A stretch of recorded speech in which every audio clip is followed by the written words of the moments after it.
File 11. Chapter 7. Before I proceed to give an account of my leaving this kingdom, it may be proper to inform the reader of a private intrigue which had been for 2 months forming against me. I had been hitherto all my life a stranger to courts, for which I was unqualified by the meanness of my condition.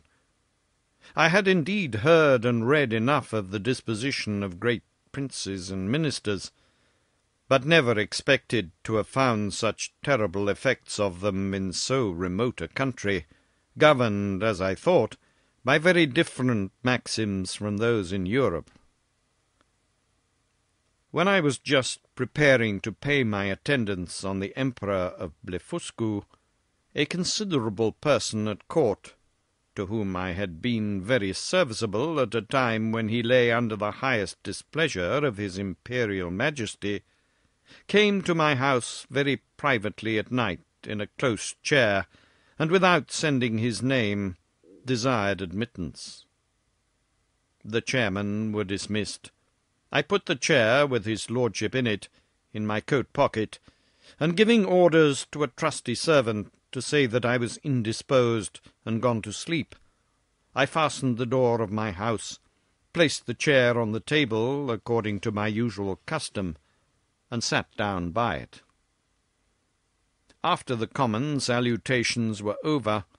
observing his lordship's countenance full of concern, and inquiring into the reason, he desired that I would hear him with patience in a matter that highly concerned my honour and my life. His speech was to the following effect, for I took notes of it as soon as he left me. "You are to know," said he, "that several committees of council have been lately called in the most private manner on your account, and it is but 2 days since his Majesty came to a full resolution. You are very sensible that Skyresh Bolgolam, Galbert or High Admiral, hath been your mortal enemy almost ever since your arrival. His original reasons I know not, but his hatred is much increased since your great success against Blefuscu, by which his glory as admiral is obscured. This lord, in conjunction with Flimnap, the High Treasurer, whose enmity against you is notorious on account of his lady, Rimtok, the general, Lalcon, the chamberlain, and Balmuff, the grand justiciary, have prepared articles of impeachment against you for treason and other capital crimes." This preface made me so impatient, being conscious of my own merits and innocence, that I was going to interrupt, when he entreated me to be silent, and thus proceeded. "Out of the gratitude for the favours you have done me, I procured information of the whole proceedings, and a copy of the articles wherein I venture my head for your service. Articles of impeachment against Quinbus Flestrin, the Man Mountain. Article 1. That the said Quinbus Flestrin, having brought the imperial fleet of Blefuscu into the royal port, and being afterwards commanded by his Imperial Majesty to seize all the other ships of the said empire of Blefuscu, and reduce that empire to a province, to be governed by a viceroy from hence, and to destroy and put to death not only all the big Indian exiles, but likewise all the people of that empire who would not immediately forsake the big Indian heresy, he, the said Flestrin, like a false traitor against his most auspicious, serene Imperial Majesty, did petition to be excused from the said service upon pretence of unwillingness to force the consciences or destroy the liberties and lives of an innocent people. Article 2. That whereas certain ambassadors arrived from the court of Blefuscu to sue for peace in his Majesty's court, he, the said Flestrin, did, like a false traitor, aid, abet, comfort, and divert the said ambassadors, although he knew them to be servants to a prince who was lately an open enemy to his imperial majesty, and in open war against his said majesty. Article 3. That the said Quinbus Flestrin, contrary to the duty of a faithful subject, is now preparing to make a voyage to the court and empire of Blefuscu, for which he hath received only verbal license from his imperial majesty, and under colour of the said license doth falsely and treacherously intend to take the said voyage, and thereby to aid, comfort, and abet the Emperor of Blefuscu, so late an enemy, and in open war with his imperial majesty aforesaid.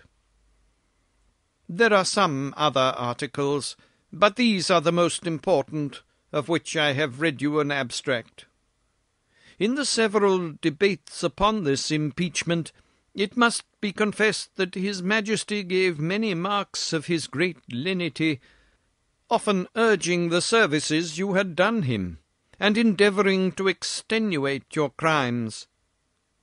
The Treasurer and Admiral insisted that you should be put to the most painful and ignominious death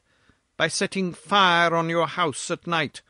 and the General was to attend with 20,000 men armed with poisoned arrows to shoot you on the face and hands.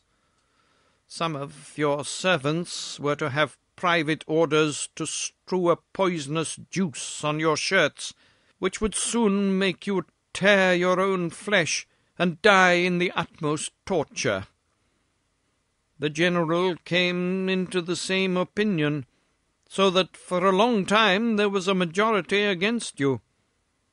But his Majesty, resolving, if possible, to spare your life, at last brought off the Chamberlain. Upon this incident, Reldresal, Principal Secretary for Private Affairs, who always approved himself your true friend, was commanded by the Emperor to deliver his opinion, which he accordingly did, and therein justified the good thoughts you have of him. He allowed your crimes to be great, but that still there was room for mercy, the most commendable virtue in a prince, and for which his Majesty was so justly celebrated. He said the friendship between you and him was so well known to the world that perhaps the most honourable board might think him partial. However, in obedience to the command he had received, he would freely offer his sentiments. That if his Majesty, in consideration of your services, and pursuant to his own merciful disposition, would please to spare your life, and only give order to put out both your eyes, he humbly conceived that by this expedient justice might in some measure be satisfied, and all the world would applaud the lenity of the Emperor, as well as the fair and generous proceedings of those who have the honour to be his counsellors. That the loss of your eyes would be no impediment to your bodily strength, by which you might still be useful to his Majesty. That blindness is an addition to courage, by concealing danger from us. That the fear you had for your eyes was the greatest difficulty in bringing over the enemy's fleet, and it would be sufficient for you to see by the eyes of the ministers, since the greatest princes do no more. This proposal was received with the utmost disapprobation by the whole board. Bolgolam, the admiral, could not preserve his temper, but rising up in fury, said he wondered how the secretary durst presume to give his opinion for preserving the life of a traitor, that the services you had performed were, by all true reasons of state, the great aggravation of your crimes, and the same strength which enabled you to bring over the enemy's fleet might serve upon the first discontent to carry it back, that he had good reasons to think you were a big Indian in your heart, and as treason begins in the heart before it appears in overt acts,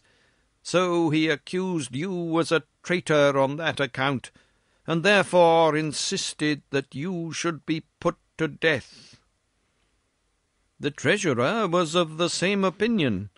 He showed to what straits his Majesty's revenue was reduced by the charge of maintaining you, which would soon grow insupportable, that the secretary's expedient of putting out your eyes was so far from being a remedy against this evil, it would probably increase it,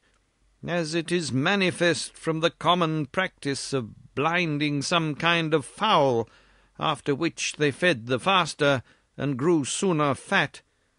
that his sacred Majesty and the Council, who are your judges, were in their own consciences fully convinced of your guilt, which was a sufficient argument to condemn you to death, without the formal proofs required by the strict letter of the law. But his Imperial Majesty, fully determined against capital punishment, was graciously pleased to say that since the Council thought the loss of your eyes too easy a censure, some other may be inflicted hereafter. And your friend, the secretary, humbly desiring to be heard again, in answer to what the treasurer had objected concerning the great charge his Majesty was at in maintaining you, said that his Excellency, who had the sole disposal of the Emperor's revenue, might easily provide against that evil by gradually lessening your establishment, by which, for want of sufficient food, you could grow weak and faint, and lose your appetite, and consequently decay and consume in a few months. Neither would the stench of your carcass be then so dangerous, when it should become more than half diminished, and immediately upon your death 5,000 or 6,000 of his Majesty's subjects might, in 2 or 3 days, cut your flesh from your bones, take it away by cartloads, and bury it in distant parts to prevent infection, leaving the skeleton as a monument of admiration to posterity.